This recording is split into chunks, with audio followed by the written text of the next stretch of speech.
Elena Vasquez had never planned to become famous, and she certainly never planned to become a hero. She was just a scientist who studied alien life forms, and her job was quiet and boring most of the time. She had lived on Valoris Station for 8 months now, working in a small laboratory where she looked at biological samples and wrote reports that nobody ever read. It was not exciting work, but Elena liked it that way because she preferred peace over adventure. Valoris Station was enormous, a city floating in space where thousands of different alien species lived and worked together. There were tall beings with 4 arms, small creatures that floated through the air, and everything in between. Humans like Elena were still newcomers to this vast galactic community, and most aliens thought of them as primitive and strange. That morning started like any other morning. Elena woke up early, drank her coffee, and headed to work through the winding corridors of the station. But today, she decided to take a different path, a shortcut through the Environmental Education Wing. The Education Wing was a massive biodome filled with plants and small animals from hundreds of different worlds. It was a place where alien children came to learn about nature and ecosystems. Elena had walked through it a few times before, and she always enjoyed seeing the strange and beautiful plants. As she entered the biodome, she noticed a group of children near the central garden. They were Cathari, one of the most respected species in the galaxy. Cathari looked like small humanoid figures made of living crystal, and their bodies glowed with soft bioluminescent light.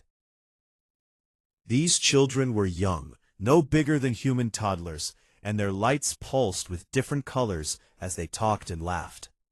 There were 12 of them, all gathered around a single adult Cathari, who was their teacher.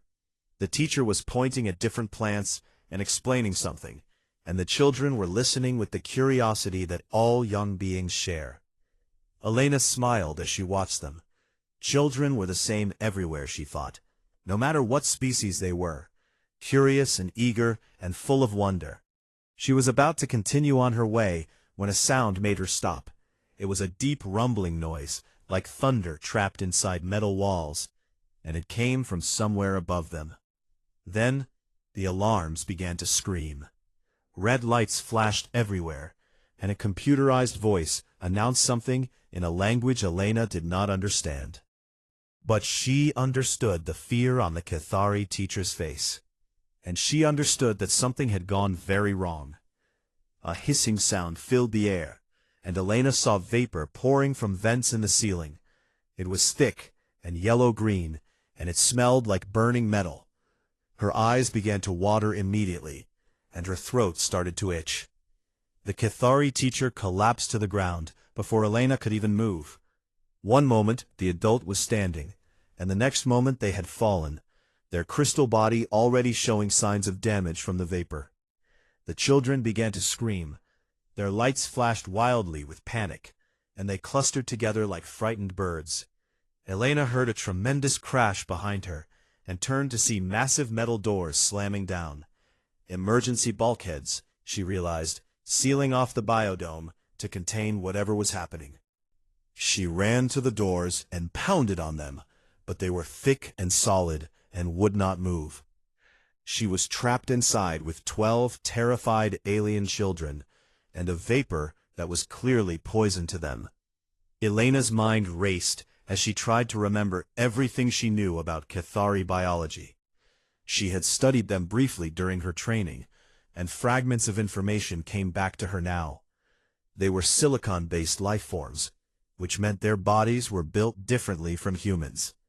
They were vulnerable to certain chemicals that would not hurt carbon-based creatures like herself.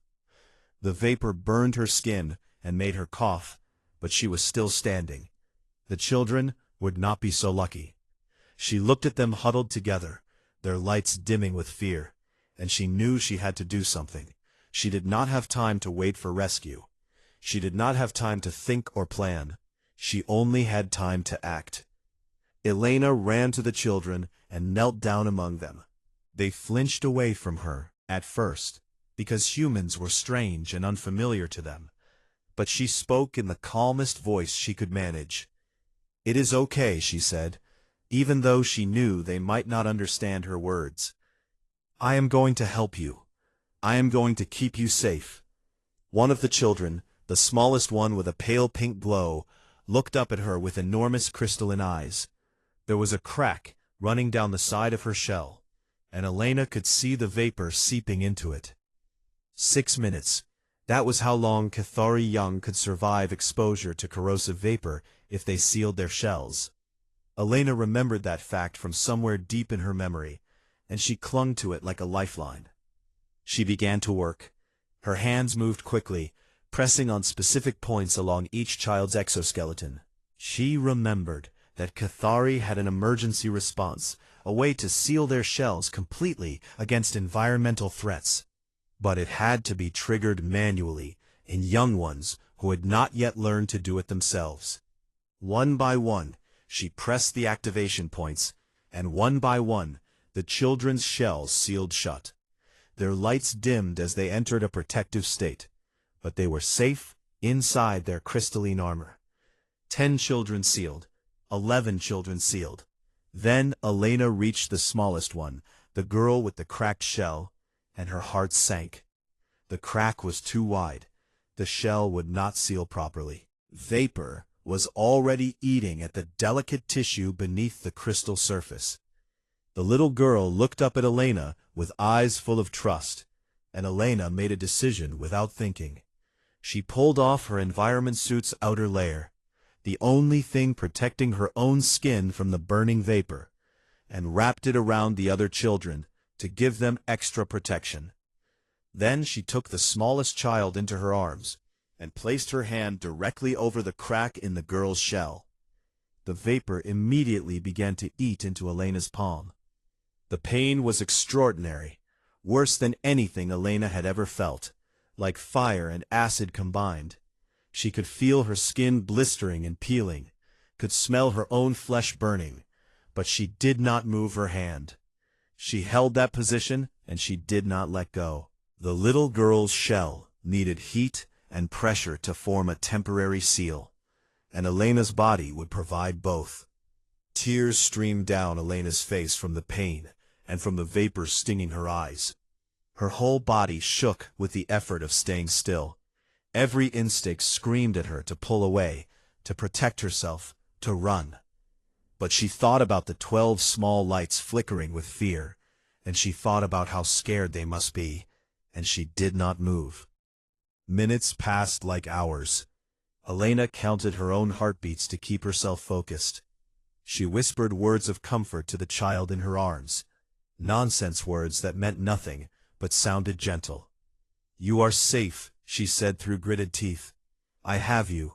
You are going to be fine." The vapor continued to burn. Elena's hand was ruined now, she knew, the flesh eaten down to muscle, and maybe bone. The little girl's lights were steady. Then she heard the most beautiful sound in the universe, the sound of metal cutting through metal, the sound of rescue teams breaking through the bulkhead. Elena looked up to see figures in protective suits rushing toward her, and she finally allowed herself to feel the full weight of her exhaustion and pain. "The children," she said as strong arms lifted her up. "Save the children first." Then everything went dark, and Elena Vasquez fell into unconsciousness, with her burned hand still reaching toward the small crystalline girl she had refused to let go. Elena opened her eyes to a white ceiling and the soft beeping of medical machines. For a long moment, she did not know where she was or what had happened, and then the memories came flooding back like a wave crashing against rocks. The vapor, the children, the pain. She tried to sit up, but her body refused to cooperate. Everything hurt, and she felt weak in a way she had never felt before. Her right hand was wrapped in something thick and gel-like, and when she tried to move her fingers, only a dull sensation answered. A face appeared above her, belonging to a medical officer she vaguely recognized from the station. The woman smiled with relief and said something into a communicator before turning back to Elena. "Dr. Vasquez, you are awake. Please try to stay calm. You have been unconscious for 3 days. Elena processed this information slowly, her thoughts moving like they were swimming through thick honey. "The children," she said, and her voice came out as a rough whisper. "The Cathari children. Are they?" "They are all alive," the medical officer said quickly. "All 12 of them. You saved them, Dr. Vasquez. Every single one." Elena closed her eyes and felt tears slide down her cheeks. She had not realized how afraid she had been, that she had failed, that some of them had not made it, that her sacrifice had not been enough. "The little one," she said, "the one with the crack in her shell. Thessaly is her name. She is recovering in the Cathari medical wing. Her family has been here every day asking about you. They want to thank you personally, but we told them you needed rest." Elena nodded weakly and looked at her wrapped hand. "How bad is it?" The medical officer hesitated for just a moment, and that hesitation told Elena everything she needed to know. The damage was severe. The vapor ate through multiple layers of tissue, but human cellular regeneration is remarkable, Dr. Vasquez. You will heal. There will be scarring, significant scarring, but you will regain most of the function in your hand. "Most," Elena repeated. "About 80%, maybe more with physical therapy. You were very lucky." Lucky? Elena almost laughed at that word. She supposed she was lucky, in a way. Lucky that her biology could withstand what the Cathari could not. Lucky that she had been in the right place at the right time. Lucky that she had remembered enough about Cathari physiology to know what to do. "The other injuries?" she asked. "Second and third degree chemical burns over approximately 40% of your body. Your face was mostly spared because you kept your head down. Your arms and torso took the worst of it. Again, you will heal, but there will be scarring." Elena nodded again. Scars she could live with. Scars were just stories written on skin. She spent the next few hours drifting in and out of sleep while medical staff checked her vital signs and changed her bandages. The pain was managed by medication, but she could still feel it lurking beneath the surface, like a predator waiting to strike. When she woke again, the room was darker, and someone was sitting in a chair beside her bed. It took her eyes a moment to adjust, and then she recognized the figure as her supervisor, Dr. Kell, an elderly Valerian with blue skin and kind eyes. "Elena," he said softly, "how are you feeling?" "Like I was dipped in acid," she said, and the attempt at humor made him smile sadly. "The station administrator wants to see you when you are well enough. The Cathari ambassador has requested an audience. There are 17 media outlets asking for interviews, and I have received 243 messages addressed to you from beings all across the sector." Elena stared at him. "What? Why?" Dr. Kell tilted his head in the way Valerians did when they found something confusing. "You do not understand. Elena, what you did has spread across the entire galactic network. Everyone knows about the human scientist who saved 12 Cathari children." "I just did what anyone would do." "No," Dr. Kell said firmly, "you did what no one else could do. The vapor would have killed any other species in that room within seconds. Only a human could have survived long enough to save those children. And Elena, no one expected you to try. You could have protected yourself, sealed yourself in your suit, waited for rescue. No one would have blamed you." "They are children," Elena said, as if that explained everything. And to her, it did. Dr. Kell was quiet for a long moment before speaking again. "The Cathari are one of the most influential species in 3-star systems. Those 12 children belong to some of the most powerful families in the sector. You have no idea what you have done, do you? I saved some kids from poison gas. You have changed how the entire galaxy sees humanity." Elena did not understand what he meant by that, and she was too tired to ask. She closed her eyes and let sleep take her again, drifting into dreams where small crystalline figures surrounded her with their gentle lights. The next time she woke, she felt stronger. She managed to sit up in bed and eat some food, though her hands shook and she spilled half of it. Nurses came and went, checking on her, looking at her with something like awe in their eyes. She did not like the way they looked at her. She was just Elena, just a scientist who studied alien biology and wrote boring reports. She was not special. She was not a hero. On the 5th day, she was well enough to receive visitors, and the first one through her door made her catch her breath. It was a Cathari adult, tall and elegant, with a shell that shimmered with deep purple and gold. Beside them walked a small figure, whose pale pink glow Elena would have recognized anywhere. Thessaly. The little girl's shell was healed now, the crack sealed with some kind of medical compound that glittered in the light. She walked slowly, holding the adult's hand, but her eyes were bright and alert. "Dr. Vasquez," the adult said, and their voice was like music, like bells and wind chimes combined. "I am Thessaly's father. My name is Crystalline Voice of Morning. I have come to thank you for the life of my daughter." She had never been good at accepting thanks, and this felt too big, too important for simple words. "She is a brave girl," Elena finally managed. "She was very brave." Thessaly let go of her father's hand and walked to Elena's bedside. Up close, Elena could see that the little girl's eyes were not just crystal, but contained swirling depths of color that seemed to hold entire galaxies. "You held me," Thessaly said, and her voice was higher than her father's, but just as musical. "You held me and you did not let go. My shell was broken, but you fixed it with your hand." "Yes," Elena said softly. "Did it hurt?" Elena looked at this small being who had faced death and survived, and she decided to tell the truth. "Yes, it hurt very much." "Then why did you do it?" The question was simple and honest, the kind of question only a child would ask. Elena thought about it for a moment, searching for an answer that would make sense.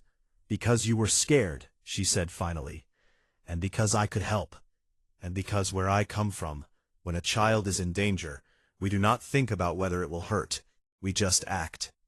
Thessaly considered this answer with the seriousness that only children possess. Then she reached out and gently touched Elena's bandaged hand. "Thank you," she said. "You are my favorite human." Elena laughed, and it hurt her healing skin, but she did not care. "I am probably the only human you have ever met." "That is okay," Thessaly said with absolute certainty. "You are still my favorite." Crystalline Voice of Morning watched this exchange with something shining in his eyes, and Elena realized that the Cathari could cry too, in their own way. Light pooled in the corners of his crystalline features, like liquid starlight. "Dr. Vasquez," he said, "my family owes you a debt that can never be repaid, but we will spend the rest of our lives trying." Elena wanted to tell him that no debt was owed, that she had only done what was right. But she could see that her words would not change his mind, so instead she just nodded and said the only thing she could think of. "Take care of her. She is special." "We know," Thessaly's father said. "We have always known. And now, because of you, she has the chance to show the universe just how special she is." They left shortly after, but Thessaly looked back at the door and waved, and Elena waved back with her unbandaged hand. She was still just Elena, she told herself, still just a scientist, still just a woman who had been in the wrong place at the right time. But somewhere deep inside, she was beginning to suspect that nothing would ever be quite the same again. 2 weeks after the incident, Elena was released from the medical bay. Her burns had healed enough that she could walk and move on her own, though her right hand was still wrapped in regenerative bandages, and her skin felt tight and strange beneath her clothes. She expected to return to her small apartment and her quiet life. She expected things to go back to normal. She was wrong. The moment she stepped out of the medical wing, she was surrounded by beings of every species. Some held recording devices, some shouted questions in languages she did not understand. Some simply stared at her with wide eyes full of wonder. Station security had to escort her through the crowd, and even then, she could hear the whispers following her like shadows. That is her. That is the human. She burned for those children. She let the vapor eat her alive. Humans are monsters. They can survive anything. Did you see what she did?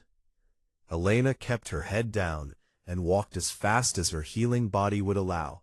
She wanted to disappear, to shrink into nothing, to become invisible. But invisibility was no longer possible for her.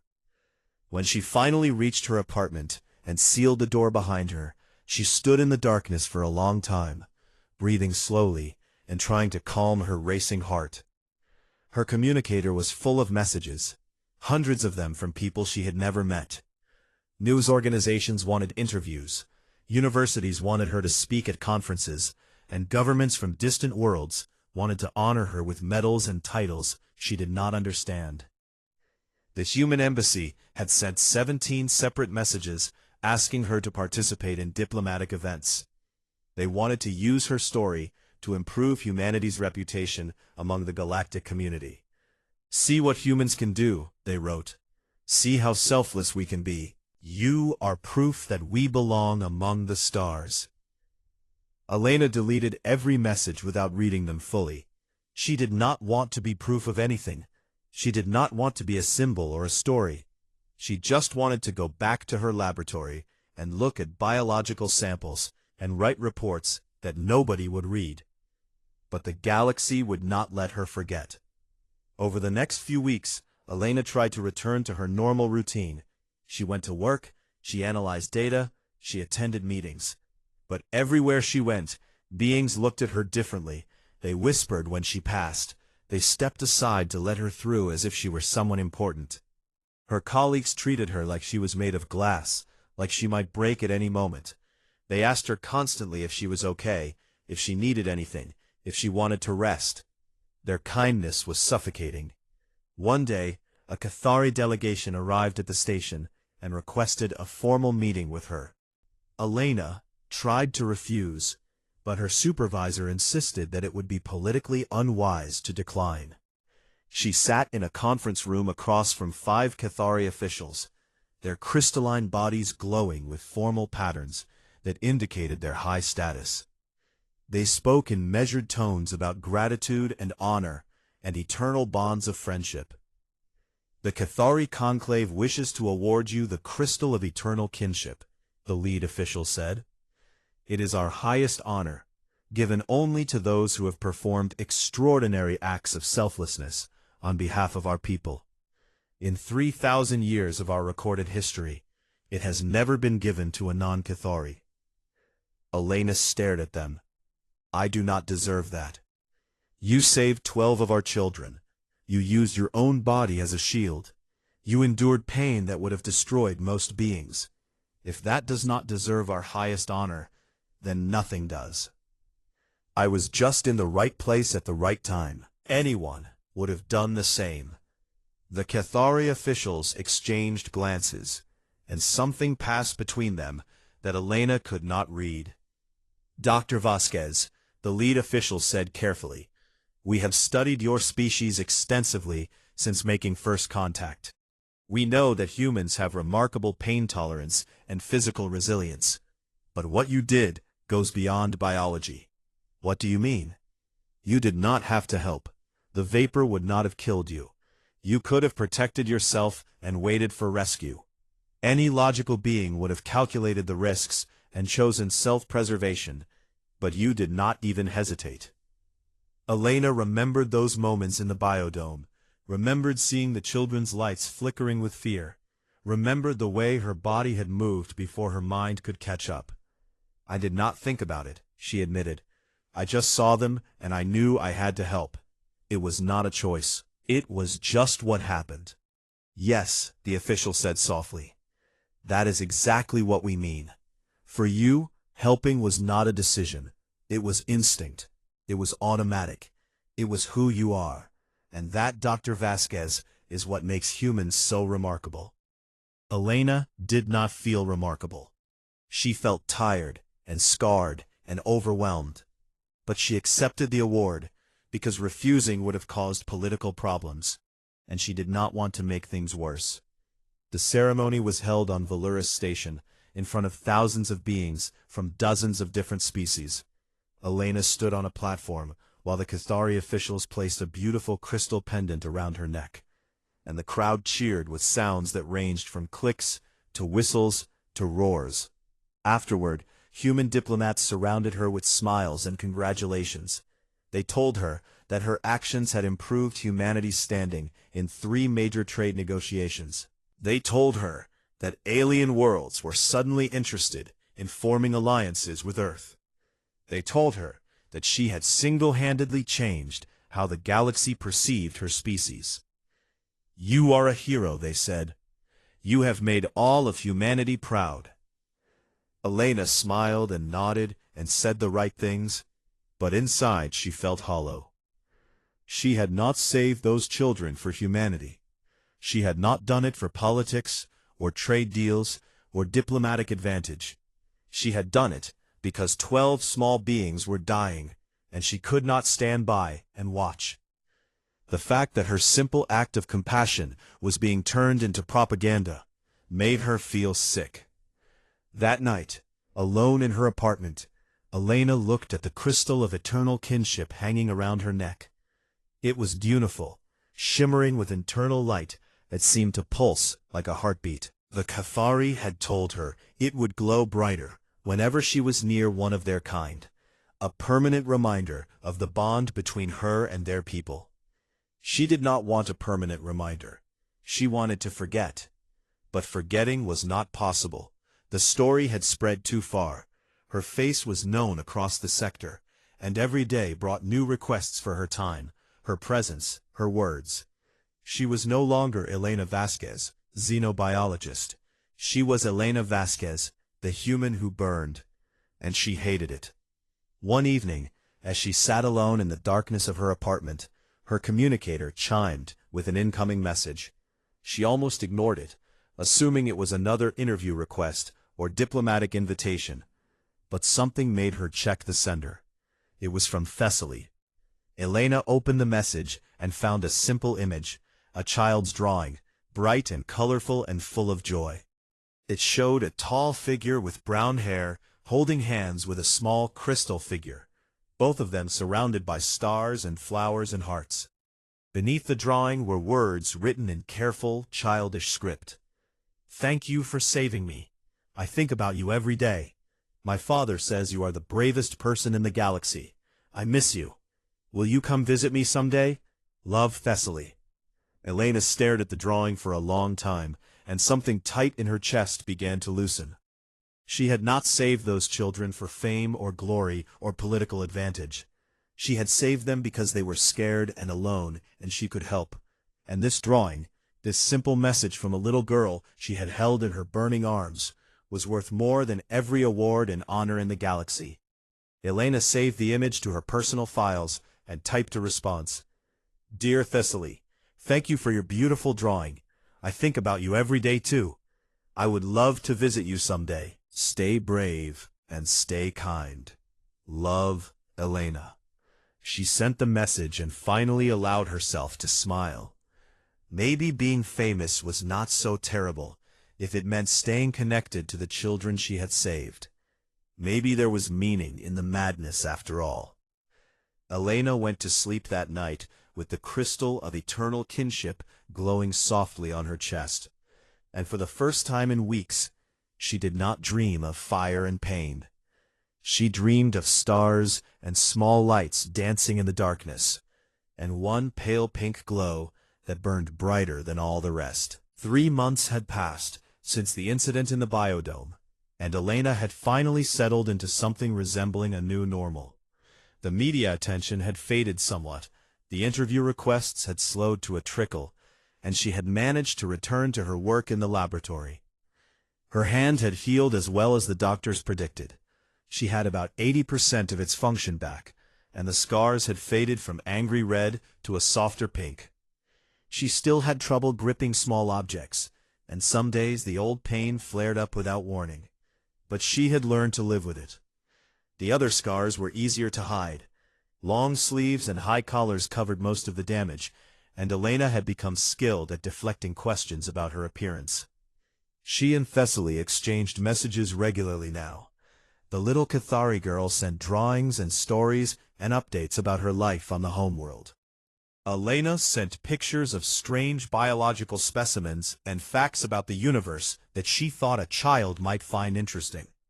It was a strange friendship, spanning species and light years, and everything that should have separated them. But Elena treasured it more than anything else that had come from that terrible day. Then the formal invitation arrived. It came on a crystal tablet, delivered by a Cathari courier who bowed deeply when Elena opened her door. The tablet glowed with the official seal of the Cathari conclave, and when Elena touched it, holographic text appeared in the air before her. The families of the 12 children were hosting a gratitude ceremony on the Cathari homeworld. It was a sacred tradition, held 1 year after a life-saving event, meant to honor those who had protected Cathari young. Elena's presence was formally requested as the guest of honor. Elena read the invitation 3 times before setting the tablet down. Her hands were shaking, and she did not know if it was from fear or something else. The Cathari homeworld. She had never traveled beyond Valurus Station since arriving in this part of the galaxy. She had never seen an alien planet with her own eyes, and the thought of standing before thousands of Cathari while they honored her for something she did not feel she deserved made her stomach twist with anxiety. She wanted to refuse. She wanted to send a polite message declining the invitation and hiding in her laboratory forever. But then she thought of Thessaly, and she knew she could not say no. The journey to the Cathari homeworld took 2 weeks by standard transport.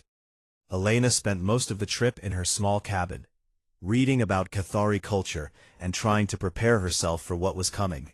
The Cathari were ancient, one of the oldest spacefaring species in the galaxy. Their civilization had existed for millions of years, and their homeworld was considered one of the most beautiful places in known space.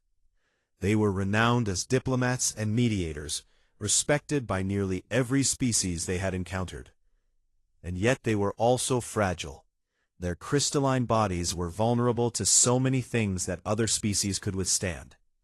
They had evolved on a world with very specific conditions, and anything that disrupted those conditions could be deadly. That was why they valued their children so highly. Cathari reproduction was slow and difficult, and every child was considered a precious gift. The loss of even one young Cathari was a tragedy felt by their entire society. Elena understood now why her actions had resonated so deeply with them.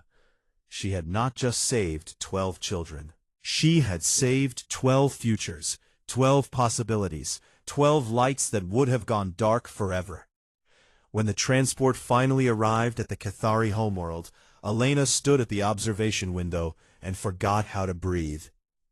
The planet was beautiful beyond anything she had ever imagined. Its surface was covered in crystal formations that rose like mountains and flowed like rivers. Cities of impossible architecture sparkled in the light of the planet's twin suns. And everywhere, there was light. The Cathari did not just live on their world, they had become part of it. Their buildings grew from the crystal ground like natural formations. Their roads were paths of pure light. Their entire civilization was a work of art millions of years in the making. Elena was met at the spaceport by a delegation of Cathari officials, who bowed and spoke words of welcome in their musical voices. They led her to a transport vehicle that floated silently through the crystal canyons. And Elena pressed her face to the window like a child seeing the stars for the first time. "It is beautiful," she whispered. "It is home," one of the officials replied simply. "And because of you, 12 of our children will grow to see its beauty for many years to come." The ceremony was to be held at the Grand Resonance Hall, a massive structure in the capital city that could hold tens of thousands of Cathari. Elena learned that beings from across the sector would be attending, either in person or through holographic links. This was not just a ceremony for her, it was a statement to the galaxy. Humanity's reputation had been complicated before the incident. Humans were seen as aggressive, unpredictable, too emotional, too physical. Many species distrusted them, some feared them, and few saw them as truly civilized. But Elena's actions had challenged those perceptions. A human had suffered terribly to save alien children. A human had put the lives of strangers above her own safety. A human had demonstrated a capacity for selfless love that many species believed was impossible for her kind. The ceremony would broadcast that message to every corner of the galaxy. Elena was given quarters in a crystal tower that overlooked the capital city. The walls were transparent, allowing her to see the endless beauty of the Cathari world in every direction. She spent hours just sitting and watching the lights dance across the landscape. The night before the ceremony, she received a visitor. Thessaly came running into Elena's quarters with her lights blazing with joy. She had grown since Elena had last seen her, her shell now covered in beautiful patterns that indicated her coming of age, but her eyes were the same, full of wonder and warmth. "I was afraid you would not come." "I almost did not," Elena admitted. "I was scared." "Of what?" Elena thought about the question. "Of being looked at. Of being expected to be something I am not. Of saying the wrong thing and making everyone realize I am not the hero they think I am." Thessaly climbed onto the seat beside Elena and pressed her crystalline body against Elena's arm. The gesture was surprisingly warm, despite the child being made of crystal. "You are my hero," Thessaly said. "Not because you are perfect, not because you are brave, but because you held me when I was broken and you did not let go." "Anyone would have done the same." "No," Thessaly said firmly. "My father told me about the reports. Other beings were near the biodome when the alarms went off. Some of them could have helped, but they ran away. They saved themselves. You were the only one who ran toward the danger instead of away from it." She had assumed the corridor had been empty, that she had been the only one who could help. Learning that others had been nearby and had chosen not to act made her feel strange, sad and angry, and confused all at once. "I did not know," she said quietly. "It does not matter," Thessaly replied. "What matters is that you chose to save us. You chose to burn for us, and tomorrow my whole world will thank you for that choice." Elena looked at the little girl beside her, this small crystal being who had survived something terrible and emerged with her spirit intact. And she felt something shift inside her. Maybe she was not the hero the galaxy wanted to believe in. Maybe she was just a woman who had done what felt right in a moment of crisis. But maybe that was enough. Maybe being human, with all its messy emotions and illogical instincts, was enough. "Thessaly," Elena said, "will you stay with me tonight? I do not want to be alone." The little girl's lights pulsed with happiness. "I was hoping you would ask." They sat together as the twin suns set over the crystal city, watching the world transform into a symphony of reflected light. And Elena realized that she was not afraid anymore. Tomorrow she would stand before thousands and accept an honor she still did not feel she deserved. But she would not be standing alone. She would have Thessaly beside her, and that made all the difference. The grand resonance hall was more magnificent than anything Elena could have imagined. It rose from the crystal ground like a frozen wave, its walls singing with harmonics that seemed to vibrate in her very bones. Inside, thousands of Cathari sat in concentric circles around a central platform, their combined light creating a glow that was almost overwhelming. Elena stood in a preparation chamber behind the main hall, wearing ceremonial robes that the Cathari had made for her. The fabric was woven with threads of crystallized light that shifted color as she moved, and around her neck hung the crystal of eternal kinship, pulsing brighter than it ever had before. Thessaly held her hand, the little girl's grip surprisingly strong for someone so small. "Are you ready?" Thessaly asked. Elena looked down at her friend, at this small being who had become so important to her in such a short time. "No," she admitted, "but I do not think I will ever be ready, so I might as well go now." Thessaly laughed, and the sound was like tiny bells ringing in a gentle breeze. "That is very human of you. What do you mean?" "My father says humans are always afraid, but they do things anyway. He says that is what makes you brave." Elena thought about that as the great doors opened and music began to fill the hall. A Cathari guide gestured for her to enter, and she took a deep breath and stepped forward into the light. The hall fell silent as she walked toward the central platform. Thousands of eyes watched her, and she could feel the weight of their attention like a physical force. But she kept her head up and her steps steady, and she did not look away. The 12 children she had saved were seated in the front row with their families.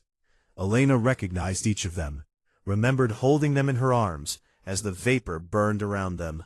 They had grown in the months since the incident, their shells now decorated with beautiful patterns that marked them as survivors of great danger. When Elena reached the platform, the High Crystalline rose from her throne. This was the leader of the entire Cathari conclave, an ancient being whose shell was covered in patterns that told stories of 10,000 years. Her voice, when she spoke, resonated through the hall like the chiming of great bells. "Elena Vasquez of Earth," the High Crystalline said, "you stand before the Cathari people as a being of extraordinary compassion. 1 year ago, you faced death to save 12 of our children. You gave your flesh and your blood and your pain so that they might live. There are no words in any language that can adequately express our gratitude." Elena wanted to look at the ground, to hide from the intensity of this moment, but she forced herself to meet the High Crystalline's ancient eyes. "The Cathari have encountered many species across the stars," the High Crystalline continued. "We have seen empires rise and fall. We have witnessed acts of cruelty and acts of kindness. But in all our long history, we have never seen what we saw that day in the biodome of Valera Station." She paused, and the silence in the hall was absolute. "We saw a being who did not calculate the cost of helping. We saw someone who moved to save strangers as instinctively as she would have moved to save herself. We saw something that we had believed was impossible. Selfless love that crossed the boundaries of species." The High Crystalline descended from her throne and walked toward Elena, her ancient body moving with surprising grace. "Elena Vasquez, we wish to ask you a question, and we wish for you to answer honestly. Why did you do it? Why did you suffer for children who were not your own? Why did you burn?" The hall held its breath. Elena thought about all the answers she could give. She could talk about duty, about the right thing to do, about the instinct to protect the innocent. But those answers felt hollow, incomplete. They were not the real reason. She looked at Thessaly in the front row, at the other 11 children sitting with their families, at the thousands of Cathari who had gathered to hear her speak. And she decided to tell the truth. "I did not think about it," she said, and her voice echoed through the hall. "When I saw them, when I saw those children scared and dying, something inside me just moved. It was not a decision. It was not bravery. It was not noble or heroic. It was just human." She paused, gathering her thoughts. "Where I come from, we have a word for it. We call it love. Not the kind of love you feel for family or friends or romantic partners, but something deeper. Something that connects us to every living thing. When we see someone suffering, especially a child, something in us breaks, and we cannot stand by and do nothing." Elena held up her scarred hand, letting the light of the hall illuminate the marks that would never fully fade. "This is what humanity brings to the galaxy, not our technology, not our ambition, not our strength, just this, the inability to watch a child suffer when we can do something about it. Even if it costs us everything." The high crystalline stood before her, and Elena could see something shimmering in the ancient being's eyes. "You speak as if this is ordinary," the high crystalline said, "as if any human would have done the same." "They would have," Elena said with absolute certainty. "Any human who saw those children would have tried to save them. We cannot help it. It is who we are." A murmur ran through the hall, and Elena could hear wonder and disbelief in those alien voices. For species who calculated risk and made rational decisions, the idea of instinctive, selfless love was almost impossible to comprehend. Then, from the front row, a small figure stood up and walked toward the platform. It was Thessaly, moving without permission, her lights blazing with determination. The crowd fell silent again as the little girl climbed the steps and stood beside Elena. She looked out at the thousands of her people gathered in the hall, and then she looked up at the human who had saved her life. "She is telling the truth," Thessaly said, and her young voice carried through the hall with surprising strength. "When she held me, when she put her hand over the crack in my shell, I could feel it. I could feel her love. It was warm and bright, and stronger than anything I have ever known." Thessaly reached up and took Elena's scarred hand in both of her small crystalline ones. "Humans are not monsters," she said. "They are not primitive or dangerous. They are beings who will burn themselves alive to save a child they have never met. And if that is what it means to be human, then I think we have much to learn from them." The hall was silent for a long moment, and then the high crystalline began to make a sound that Elena had never heard before. It started as a low hum, and grew into a resonant tone that seemed to vibrate through the very walls. One by one, other Cathari joined in, until the entire hall was filled with music. It was their highest form of respect, Elena would learn later, a sound reserved for moments of profound honor. She stood there with Thessaly's hand in hers, surrounded by the song of an ancient civilization, and she finally understood what she had become. Not a hero, not a symbol, not a political tool, just a bridge, a connection between her species and the stars, proof that different does not mean distant, that love can cross any boundary, that the universe is bigger and more beautiful than any one species can imagine alone. The song lasted for what felt like hours, and when it finally faded, the high crystalline spoke once more. "Elena Vasquez, from this day forward, you are Cathari, not by birth, but by bond. Our worlds are now connected through you, and the children you saved will carry your story forward for generations to come." Elena looked at Thessaly, at her friend, her family, her bridge between worlds. "Thank you," she said, "for everything." Thessaly smiled, her lights dancing with joy. "No, thank you, for showing us what humans are really like." In the years that followed, Elena returned to her quiet life. She went back to her laboratory, her samples, her reports, but she was never truly alone again. She visited the Cathari homeworld often, watched the children grow, saw them become adults who remembered the human who had saved them. The story spread across the galaxy, and with it spread a new understanding. Humans were no longer seen as primitive or dangerous. They were seen as a species capable of extraordinary love, a species that would burn for strangers. And Elena, who had never wanted to be famous, who had never wanted to be a hero, became the most renowned human in the sector, not for conquering or building or achieving, but simply for being human.